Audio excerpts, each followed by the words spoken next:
दोस्तों, रामायण या महाभारत में हमने देखा या सुना होगा, जिस तरह से महान संत थे उसी तरह से महान विदुषियां भी थीं। न पर्दा प्रथा थी और न ही सती प्रथा और बाल विवाह जैसी प्रथाएं। राजकुमारियां अपना वर स्वयं चुनती थीं। बिना किसी आडंबर के हमारे भारत की संस्कृति बहुत अधिक सभ्य थी। लेकिन इतनी अधिक सभ्यता को खत्म करने के लिए बाहरी आक्रांताओं ने कोई कमी नहीं छोड़ी। उन्होंने हमारी एक छोटी सी कमी को इतना बढ़ा चढ़ा कर रखा जिससे हमें अपने कार्यों में दोष दिखने लगे और अंग्रेज अपनी चाल में कामयाब हो गए।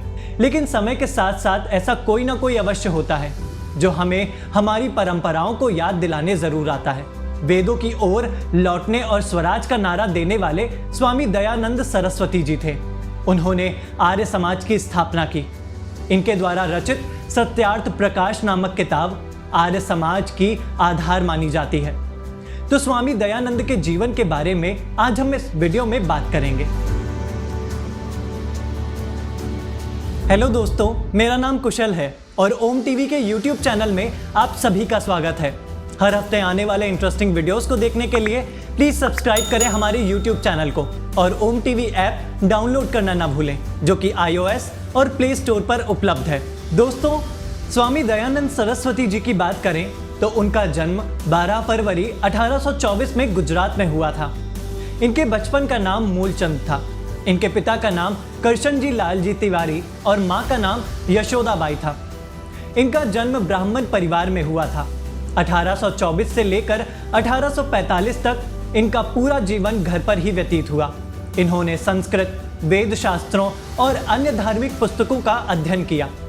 लेकिन इनके बाल्यकाल में एक ऐसी घटना घटी जिसने इन्हें झंझोर कर रख दिया। दरअसल एक बार महाशिवरात्रि के अवसर पर यह रात्रि के समय मंदिर में रुके। वहां इन्होंने देखा कि रात्रि के समय चूहे शिवलिंग पर उत्पात मचा रहे थे।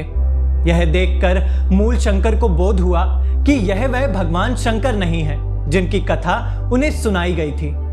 मूल शंकर मंदिर से घर चले गए और उनके मन में सच्चे शिव को प्राप्त करने की जिज्ञासा जाग उठी। इसी दौरान उनकी छोटी बहन और उनके चाचा की हैजा से मृत्यु हो जाती है।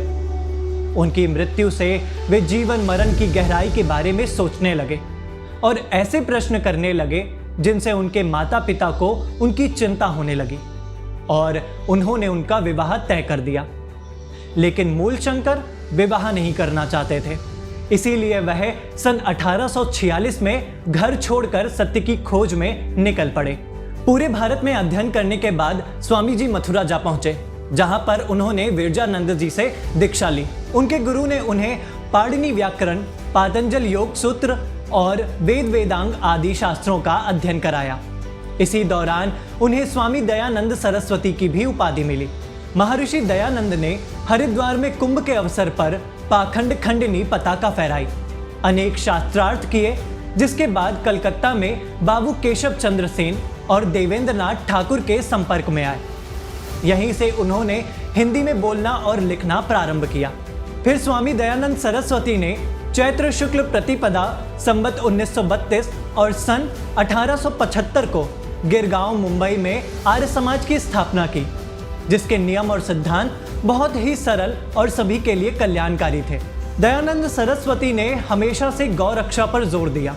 उन्होंने सभी लोगों को बताया कि किस तरह से एक गाय पूजनीय होती है और हमें क्यों उसकी रक्षा करनी चाहिए। उनकी इस बात को समाज के सभी वर्गों ने मान्य किया।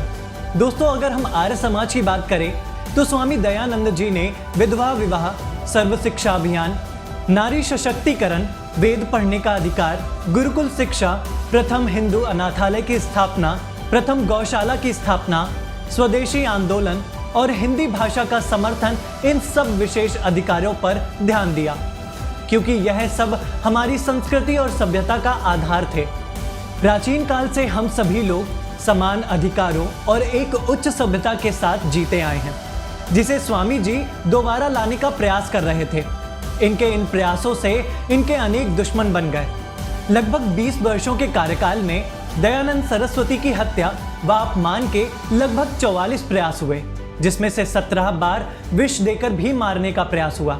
फिर भी वह अपने हठ योग के कारण उन सभी षड्यंत्रों से बच जाते थे। सन 1883 में स्वामी जोधपुर के महाराज जसवंत सिंह द्वितीय से मिलने जाते हैं। वहां पर जाकर उन्हें पता चलता है कि राजा एक नर्तकी से प्रेम करते हैं। वह राजा को समझाते हैं और राजा उनकी बात मान जाते हैं और वह नर्तकी से दूर रहने लगते हैं। इस बात से गुस्सा नर्तकी स्वामी जी से बदला लेने के बारे में सोचती है। उसने स्वामी जी के रसोइये कालिया उर्फ जगन्नाथ को अपनी तरफ मिला लिया और उनके दूध में पिसा हुआ कांच डलवा दिया। दूध पीकर स्वामी जी की तबीयत बिगड़ गई। स्वामी जी को जोधपुर के अस्पताल में भर्ती करवाया गया, लेकिन वहां संबंधित चिकित्सक औषधि के नाम पर स्वामी जी को हल्का विष पिलाता रहा। बाद में जब स्वामी जी की तबीयत बहुत ज़्यादा खराब हो गई तो उन्हें अजमेर के अस्पताल में लाया गया, मगर स्वामी जी को बचाया ना जा सका।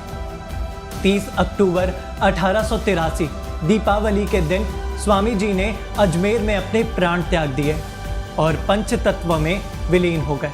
वे अपने पीछे छोड़ गए सिर्फ एक सिद्धांत, सारे संसार को श्रेष्ठ मानव बनाओ। और स्वामी जी के अंतिम शब्द थे, प्रभु तूने अच्छी लीला की, आपकी इच्छा पूर्ण हो।